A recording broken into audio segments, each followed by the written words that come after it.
2027 के विधानसभा चुनाव से पहले उत्तराखंड के पूर्व मुख्यमंत्री हरीश रावत ने ब्राह्मण कार्ड खेल दिया है। हरदा ने ब्राह्मण प्रेम दिखाते हुए कांग्रेस से छिटककर बीजेपी की तरफ गए ब्राह्मण वोटर्स को वापस पार्टी की तरफ लाने का आह्वान किया ताकि कांग्रेस की फिर से सत्ता में वापसी हो सके। रिपोर्ट देखिए। हरदा ने चला ब्राह्मण कार्ड। 2027 से पहले हरदा का दिखा ब्राह्मण प्रेम। ब्राह्मण वोटर्स को वापस लाने की कोशिश में हरदा। क्या उत्तराखंड में बदलेंगे समीकरण? उत्तराखंड की सत्ता में फिर से वापसी के लिए पूर्व मुख्यमंत्री हरीश रावत ने ब्राह्मण कार्ड चल दिया है। हरीश रावत ने चिंता जताई है कि जो ब्राह्मण वोटर्स पहले कांग्रेस के साथ हुआ करते थे वो छिटककर बीजेपी के पास चले गए हैं, जिसका नुकसान पार्टी को हुआ है। लेकिन अब ब्राह्मण वोटर्स को फिर से कांग्रेस की तरफ लाना होगा। हरीश रावत ने कहा कि कांग्रेस और ब्राह्मण का स्वभाव एक जैसा रहा है।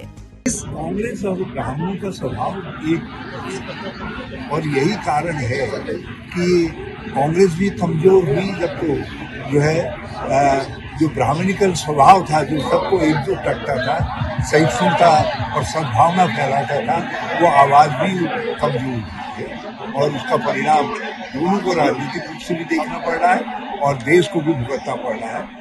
इसलिए मैंने बहुत स्पष्ट शब्दों में कहा कि देश की आज़ादी से लेकर के यहाँ तक इस देश को आगे बढ़ाने में उनकी बहुत भूमिका रही, लेकिन अब जो शक्तियाँ आ रही हैं, जो नया उभार है हमारे वर्षों की दास्ता, गुलामी, सामाजिक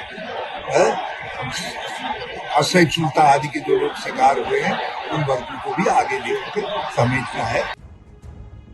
उत्तराखंड में 2017 और 2022 में कांग्रेस को मिली बड़ी हार और बीजेपी को प्रचंड जीत के केंद्र में हरदा की चिंता का मुख्य कारक यही ब्राह्मण फैक्टर माना जा रहा है। दो मैदानी जिले हरिद्वार और उधम सिंह नगर को छोड़ दिया जाए तो बाकी पर्वतीय जिलों की बात करें तो इनमें 70 में से 50 विधानसभा सीटें हैं। हरिद्वार जिले में 11 विधानसभा सीट है, उधम सिंह नगर में 9 विधानसभा सीट है। इन दोनों जिलों की कुल 20 विधानसभा सीटों में से 11 सीटें कांग्रेस के पास है। 9 जिलों की सीटों पर चुनाव के गणित को ठाकुर और ब्राह्मण मतदाता सीधे प्रभावित करते हैं। इन दोनों समुदायों की पूरे प्रदेश में कुल औसत भागीदारी 60% है, तो 9 जिलों में ये बढ़कर 65 से 70% हो जाती है। मौजूदा समय में बीजेपी के 47 और कांग्रेस के 20 विधायक हैं, जबकि बसपा का 1 और 2 विधायक निर्दलीय हैं। हरदा का ब्राह्मण प्रेम देखकर बीजेपी ने निशाना साधा है। बीजेपी विधायक विनोद चमोली का कहना है कि जब उत्तराखंड को भी जातियों में बांट रहे हैं तो फिर अलग प्रदेश बनाने का क्या औचित्य था।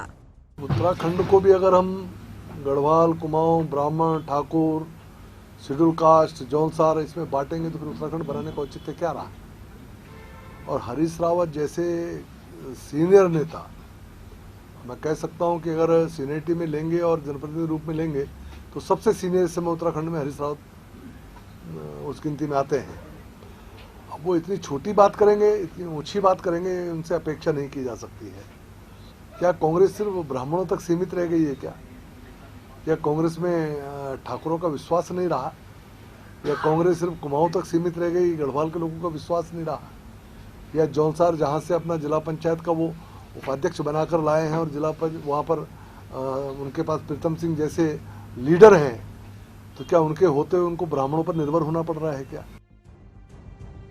हरीश रावत के बयान पर सियासी जानकारों का मानना है कि राजपूत मतदाताओं पर बीजेपी की पकड़ तो मजबूत हुई, लेकिन कांग्रेस ने भी अपनी पकड़ बहुत ढीली नहीं होने दी। वहीं ब्राह्मण मतदाता बीजेपी की तरफ शिफ्ट हुए, जिसका फायदा बीजेपी को होता आया। अब यही गणित हरीश रावत भी बैठा रहे हैं। तभी कांग्रेस से छिटककर बीजेपी की तरफ शिफ्ट हुए ब्राह्मण वोटर्स को फिर से कांग्रेस की तरफ लाने की बात हरदा कर रहे हैं। लेकिन देखना होगा कि क्या इसमें पार्टी सफल हो पाती है या फिर नहीं। हो पाएगी। क्या उत्तराखंड में फिर से ब्राह्मण वोटर्स कांग्रेस को सपोर्ट कर पाएंगे? रफ्तार मीडिया के लिए देहरादून से ब्यूरो रिपोर्ट।